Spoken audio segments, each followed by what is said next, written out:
Hi everybody, I'm Mahin and welcome to the edition of the Bellydance Quickies. So today we're going to talk about something that was not completely obvious that need to be talked about.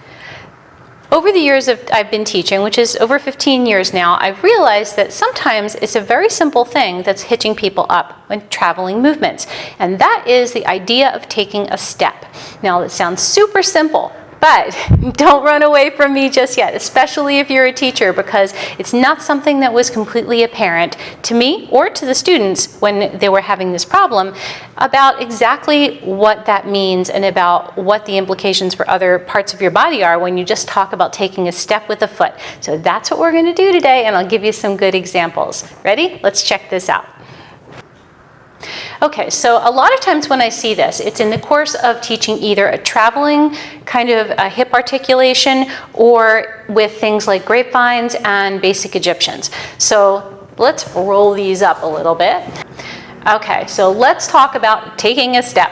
So when we're doing a basic Egyptian and you have a step and a touch, okay, so you have a flat step, which is a full change of weight, and then you have a touch. So the first thing is sometimes the idea of a step and an unweighted or not fully weighted touch is new for brand new students. So that's the first thing to get over, this step and touch. So full change of weight and then getting your foot in position but not necessarily putting weight on it because it has to be ready to go and step. So you can't have weight here, that you'd have to have time to take it off and then take the actual step that you want to take in the case of a basic Egyptian.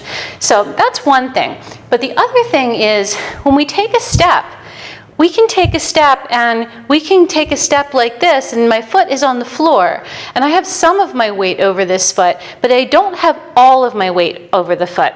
So what I like to bring our attention to, both as students and as teachers, is when we take this step, if we are not fully over top of it with our center of gravity and fully ready with this next foot, we haven't really taken a full step.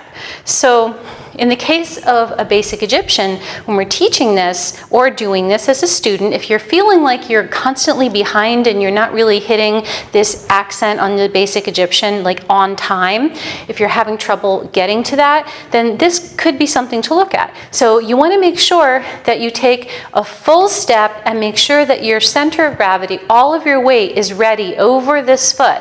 So the step is complete when you have your other foot completely ready to do anything else so that your hip can be ready to go somewhere and anything else that needs to happen on the next beat can happen.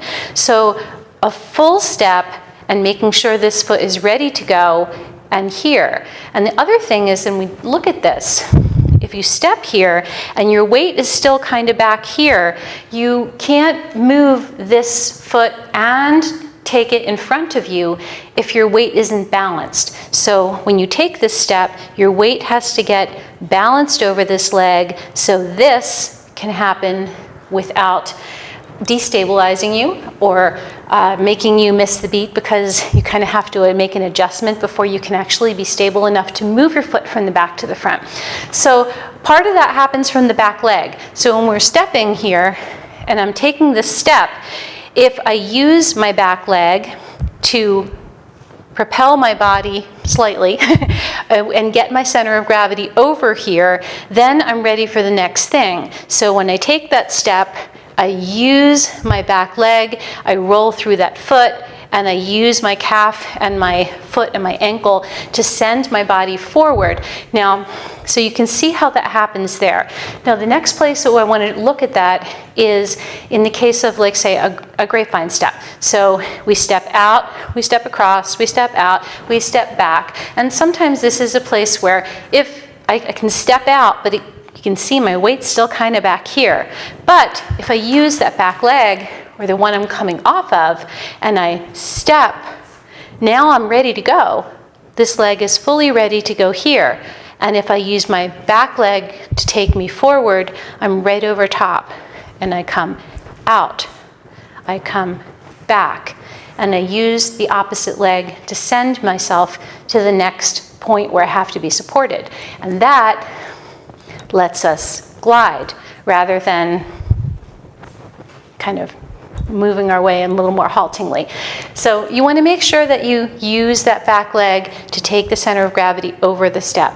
Now the next place that I want to look at as an example is for, say, a 3/4 walking on the up. And this is one of the first places where this became apparent to me, probably about 10 years ago. Students were here like this, 1, 2, 3, and they weren't ready to take another step because they hadn't actually fully changed weight. So like I said, that was the first example that really became apparent to me. So when we're going to do this, we have to 1, 2, 3, full change of weight with that first one. 1, 2, 3, and then we're ready to go. And we're ready to go. So again, full change of weight, full change of weight. So again, this is something that seems super simple, and why would we have to explain how to take a step?